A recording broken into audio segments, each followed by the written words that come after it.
So, this is exciting. It's our first proper look at the full production version of Volkswagen's new all-electric saloon, the ID.7. Ta-da! Maybe it's not that exciting, but this could be very good news for fans of VW's electric cars. Why? Well, for one thing, it's not just another electric SUV, which frankly, I'm getting a little bit bored of. And two, this car has a big battery, big range, and the next generation of VW's infotainment in there, which has been a weak spot for VW ID cars in the past. So, the ID.7, is it too little too late, or exactly what we want? Let's find out. So what have we got? Well, the ID.7 is something of a traditionalist. It's what we used to call in the old days a saloon car, or in American, a sedan. I know, right? Everything seems a bit niche these days. But a lower car with a long wheelbase makes sense for electric cars.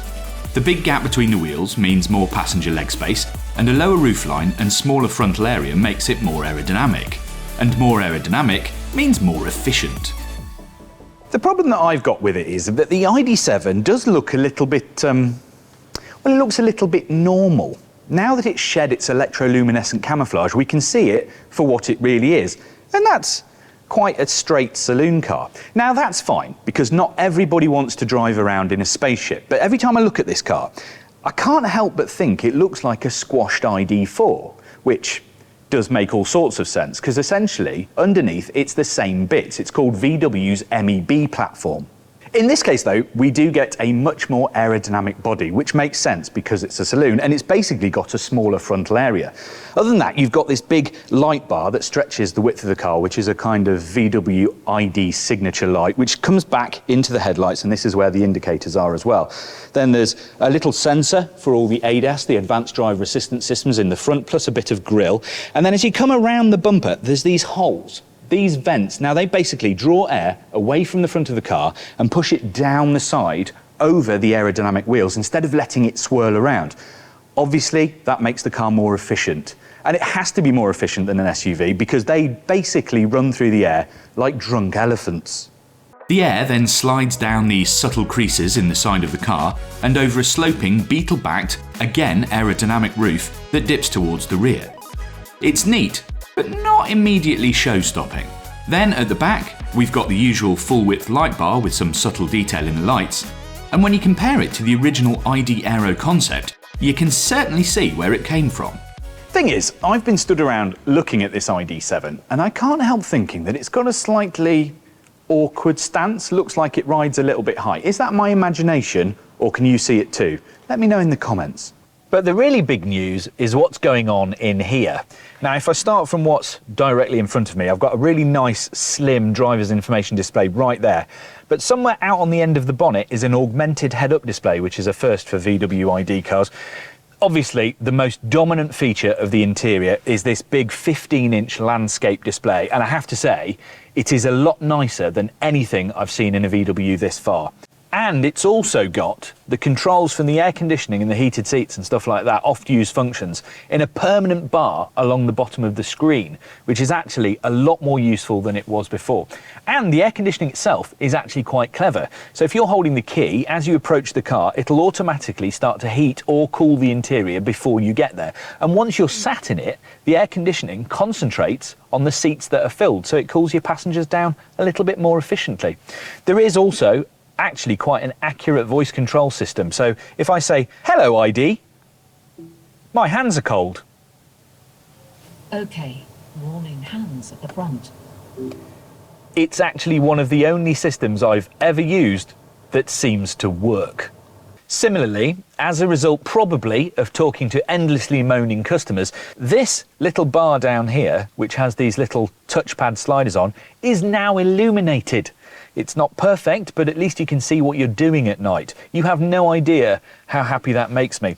It's also still got the slightly annoying sort of touchpad switches on the steering wheel, which I tend to brush accidentally and change the function when I don't mean to.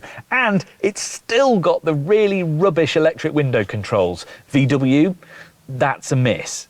I have to say though, I think this is possibly the best VW ID interior I've ever seen. It feels properly premium, and it's practical too. I mean, there is a lot of space down here in the center console, and then if you slide these back, even the way these slide feels more expensive. You've got wireless charging, couple of cup holders, and then this bin here for hiding things away out of sight. It's more the fact that I've been poking and prodding and feeling things, and it just feels like a much more premium, more expensive product, which does make sense because this is supposed to be the range topper. But there is more good news. The ID.7 can come with a remote parking function so that you can park your car using your mobile phone, like a giant remote control car.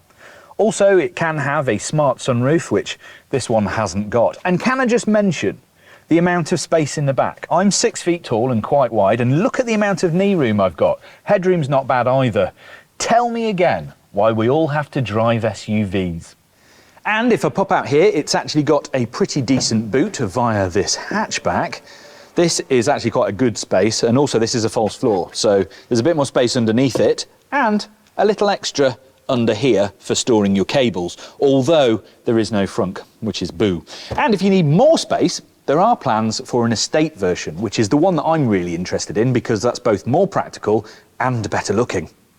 With a predicted WLTP range of 435 miles, this ID.7 is going to be the longest range VW out there, and likely comfortably more than 300 miles in the real world. That's great. That's thanks to an 86 kWh battery in the biggest version, the Pro S, with the lesser variant, the Pro, getting the usual 77 kWh pack and 388 miles of range. As for charging speeds, you're looking at slightly quicker than VW's more chunky DC abilities for the big one. This is kind of a range topper, don't forget, so 200 kilowatts DC for the Pro S with standard 11 kilowatt AC and 170 kilowatts DC for the Pro. With the bigger battery, that will probably bring it into line with a 30-minute 10 to 80% top-up for both, which is still pretty good. Interestingly, because the ID.7 is based on the same MEB skeleton as lots of other VWs, we can see what kind of drivetrain it might get. So you're probably looking at 286 brake horsepower from the latest and more powerful VW electric motor driving the rear wheels, and there'll also probably be a sporty GTX version with 2 motors, 4-wheel drive and more power at some point. On first appraisal, the ID.7 does seem to be a really solid effort from VW. It's got a nice big battery and I really like the interior. Plus, some people have already been driving the disguised prototypes and they say it's very calm and collected, if not very sporty. Best guess on pricing? Well, I would think, given VW's range, that the ID.7 will start at around £55,000, with the bigger models going above 60. Now that's because the ID.5 starts at 50 and this is supposed to be a range topper, so £55,000 as a starting point. The problem that the ID.7 has got is it is not entering the world in a saloony vacuum. The Hyundai Ioniq 6 is an Electrifying.com favourite, and the BYD Tan Saloon is coming soon, and that looks pretty good. Plus, it's going to have to compete with more established contenders like, I don't know, the Polestar 2, the BMW i4, a couple of different Teslas, all sorts of things. So what I'm going to do is reserve judgment until we've driven it. It's entering a very competitive market, and it's going to have to deliver on all fronts. Is the ID.7 something you'd be interested in, or are there better options out there that you prefer the look of? Let us know in the comments and tell us what you'd rather have, from Tesla to Ford, Polestar to Hyundai and Kia. There's plenty of choice, and we can let you know about all of them over on electrifying.com.